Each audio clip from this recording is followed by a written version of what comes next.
I'm going to catch you up to chapters 12 and beyond. We didn't quite have enough time to cover everything in class, doing a little bit of catch up here.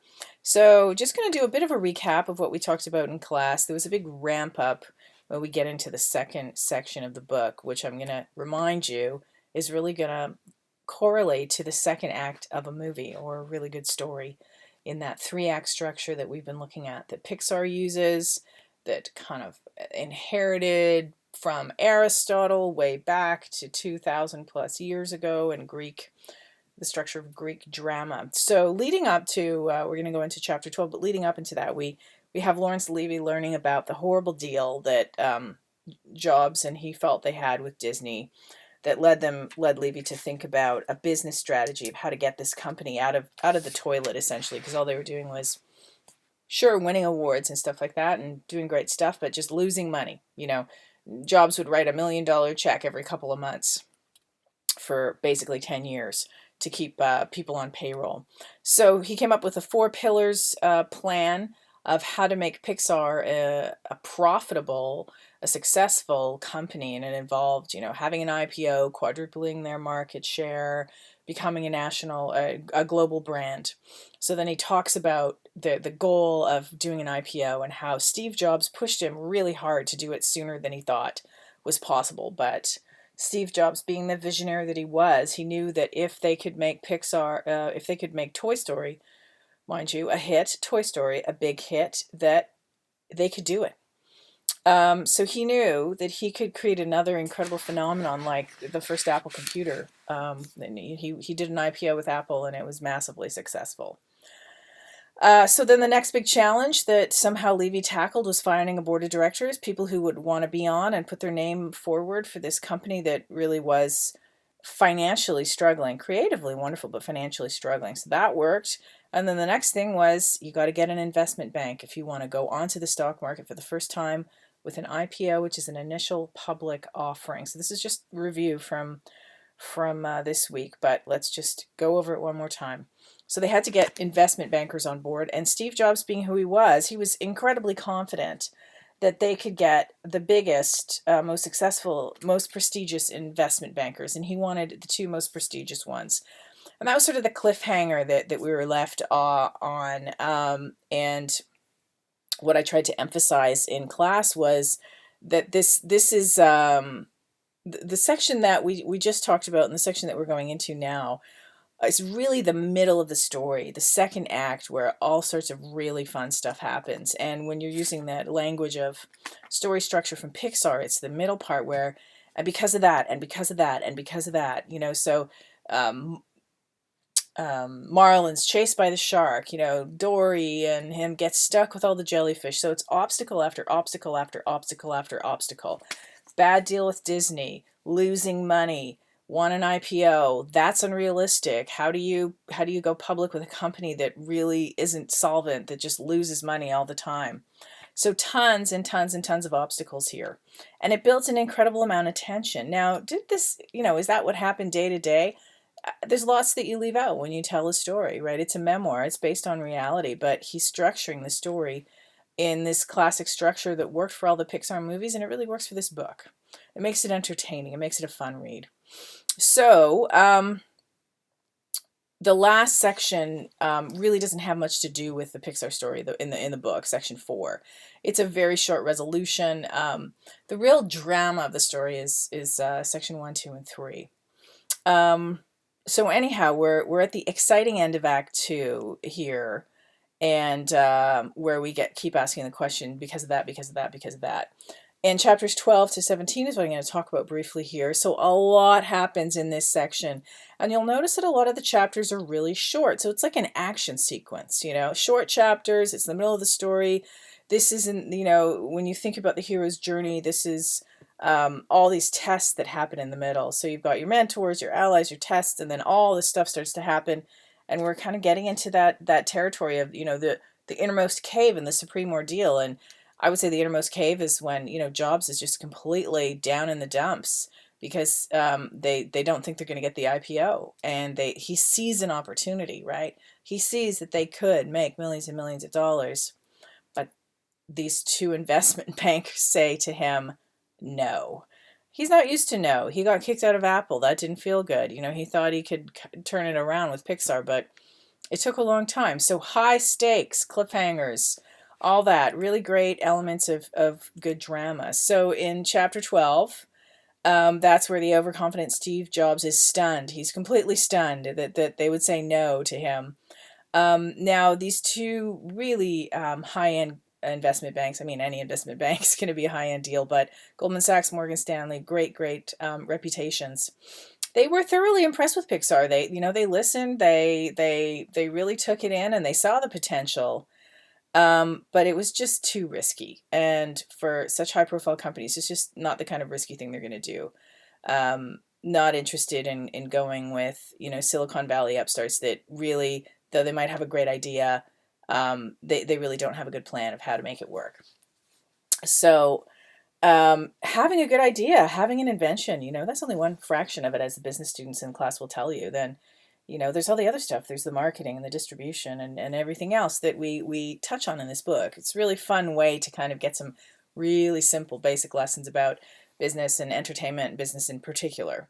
So back to Steve Jobs. He's completely shocked, and as the chapter says, he's speechless. He can't believe they said no to him. So they're not going to give up. He knows, both of them know, Levy and Jobs know that they got to do this IPO if they really want to turn this company around and make it something extraordinary. So he doesn't give up on the idea of an investment bank. He just realizes he can't go about it the way that Jobs is thinking. And they still want to connect this initial public offering to the release of Toy Story. So the whole plan is if Toy Story does well, right away they have the IPO. They've got a lot of buzz, and it could be very successful. So Levy pitches the idea to some smaller firms that aren't as big as the two that Jobs went after. He contacts a firm called Robertson Stevens, and Jobs isn't crazy about this idea, but I mean, they already got to know. So what are you going to do? He's skeptical. He doesn't know them. Jobs always likes things to be on his term. So they do manage to get this one investment bank to agree, and that's fantastic. So things start looking up. So we're seeing a smile here from Lawrence Levy. That's just one bank. They need at least one more, and they realize they need some Hollywood connection, and that's the big thing. So both these gentlemen, though talented and experienced, they really don't have any entertainment industry experience, and they don't have Hollywood connections. But remember early on, we haven't talked about this in reviewing the book, but early on, when Levy came to Pixar and thought, I know nothing about entertainment, he read this thick, dense book by a gentleman named Hal Vogel. He basically wrote the book on the film business, the entertainment business. And so he takes a chance, and he contacts Vogel, and Vogel agrees to get involved. So then they land a third high-tech firm, Cohen and Company, and things are starting to look up. So Jobs gets back some of his swagger, as it were, some of his confidence, and he does something pretty ballsy, and he asks the CEO of this company to do the job that nobody really wants to do, and what they describe it in the book. It's called the Dog and Pony Show. So you go do this big tour, you go all around the country. You meet the potential investors. You try to impress everybody in the business community, in the banking community, so that when your stock comes up, that everybody starts buying it. So that's the Dog and Pony Show. And somehow Jobs did what he does best, and he wowed this guy and convinced him to do it. So now things are looking up, right? So we were in that kind of dark night of the soul, that low point, when the investment banker said no. And so because of that, if we think of the 3-act structure, then Vogel is kind of like, he's kind of like the fairy godmother, right? So he comes in just at the right moment, and he says to Levy, you're doing everything the entertainment industry needs. So somehow, this incredible visionary quality of Jobs rubbed off on Levy, and then it rubbed off on Vogel. He could see that Pixar really had the potential to be a game changer, that it had the potential to be an Apple, a Microsoft, a Disney. I now I'm at a loss for other an Amazon, a real big cutting edge company that's really going to change things. a Star Wars, as it were. So he could see that, the diamond in the rough, as it were. He could see what Jobs could see, and he decided to get on board. And so I just want to sort of go off topic here a moment to just mention this notion of paradigm shifts, that there are people who can see them and there are people who can't. And that's what's so brilliant about Steve Jobs, or what was so brilliant about Steve Jobs, is you could really see that the Apple, even back in the 80s, was going to change the way we communicate. It's going to change the way computing happens. And there's another really interesting company that the founders of this company had that ability to see the paradigm shift more than a decade before it happened. So I'm telling you about Netflix. Obviously, you can see the icon, right? I don't know how many of you know this, but I was a Netflix subscriber in 2001. And what that meant was that they charged my credit card 20 some dollars, 20 odd dollars, $25 a month. I went on to a very slow internet browser and I picked out DVDs that I wanted, and they mailed them to me. They mailed them to me with envelopes that would allow me to mail them back when I was done watching. And that is how Netflix started. And so it started because people like me, people my age, got tired of paying late fees for their DVDs at the corner video store. And what they did is they just charge you a flat rate. So you could keep your 3 or 5 DVDs for 2 or 4 months. Didn't matter. You never get a late fee, but it was your responsibility to mail them back in. I think I still have 2 or 3 DVDs with the Netflix logo on them when the company kind of stopped doing what it was doing and they went into streaming. So I don't know if they made a ton of money doing that, but they were afloat, and I didn't know very many people who did that, but I did, and it was great. I thought it was a fantastic service, and then I got to know the brand. And so I was one of the first people that I knew who subscribed to Netflix early on, when their catalog of streaming material was actually pretty crappy. They didn't have a lot of good stuff. So that was 20 years ago. And the founders of Netflix, they knew that broadband was coming. Broadband is the high-speed video capability, or the high-speed data capability we have now with the internet, on, even over Wi-Fi, to stream large quantities of video. So they knew this, and that's the kind of vision that Jobs had with both Apple and, of course, Pixar. Although at the beginning, he still thought it was a hardware company, right? But he started to see what it was capable of doing. So anyhow, back to Pixar. They line up these 3 investment banks to do their IPO. And here's the original certificate for their first offering, common stocks, with the original price. And then they made a plan. So Toy Story, they finally got a date for it to premiere. It was going to be November 22nd, 1995. And they were lining everything up to do this. So by August 1995, they were ready to go, and they had a date that they wanted to get to. And because of that, things start to get even more exciting. So, we're on this upward swing in the narrative arc of the book about getting to this climax. So chapter 15 is called Two Numbers. And it's about these 2 very important numbers that they started thinking about after August 1995, when they had everything lined up. Of course, hoping that Toy Story gets released on time and that one machine doesn't break, right? So the 2 numbers in question are, what's the initial stock price for the IPO? And that's a tricky thing. How much are you going to charge? Is it too much? Is it too little? If you charge too much, you don't sell it all and make millions of dollars in 5 minutes.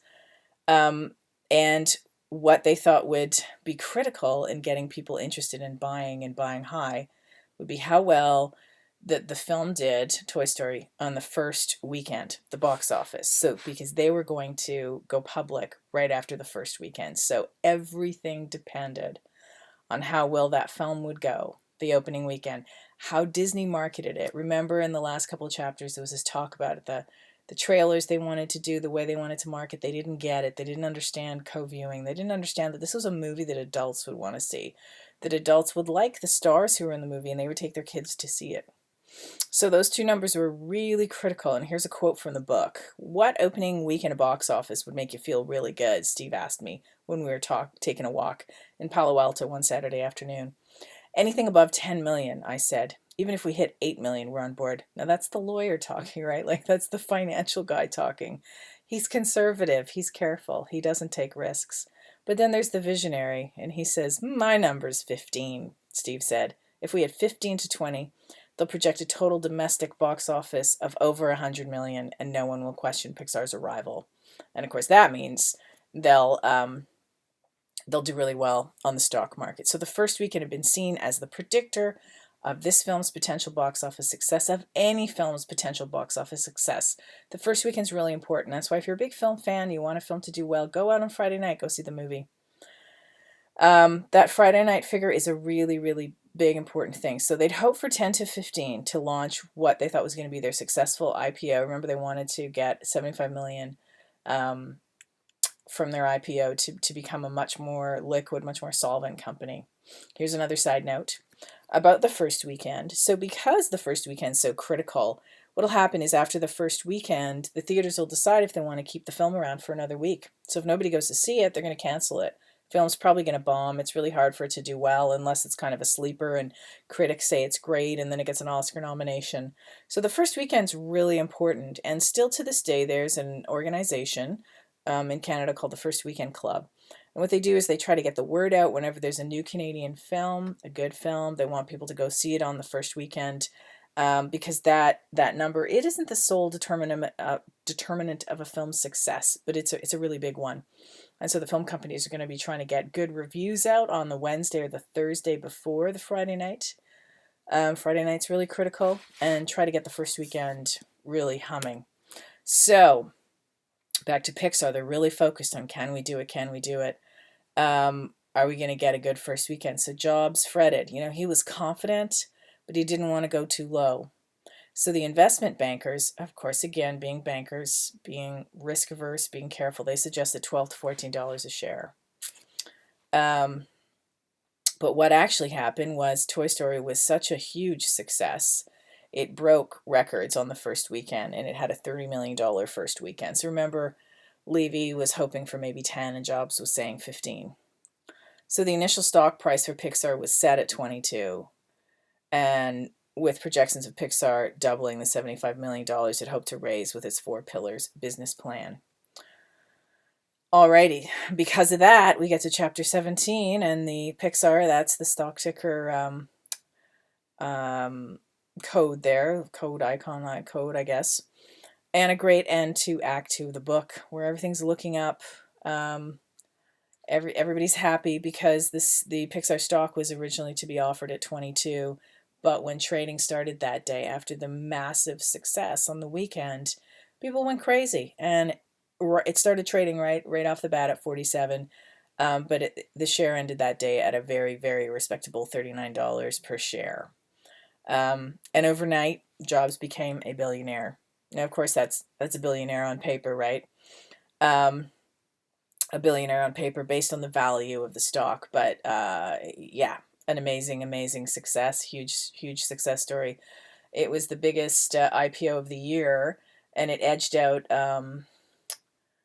this was sort of the beginning of the dot-com craze, and it edged out Netscape that had its initial public offering that year, which is not a word that many of you maybe are familiar with, but it was a big name. It was the Google of the 90s until Google really became Google.